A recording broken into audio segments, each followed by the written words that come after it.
suffering. So he really deserves to win this because the point naman is kung sino hindi tumawa, sino may nakill, at sino yung nag-last hanggang huli.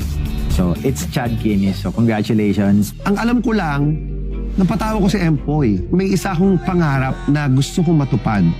It's to be a winner of a reality show. And last one laughing, game niya, naiyak ako. Gave me the win. Thank you so much. Maraming salamat dahil naiyak ako. Bakit naiyak?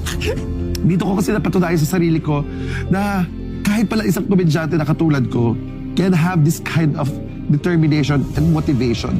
Because I've never been a winner in my entire life. And right now, I am the first winner of the last one Laughing Philippines. So thank you so much. It's so surreal. I can't believe it. Thank you. Congratulations Thank you. to our first ever Last One Laughing winner.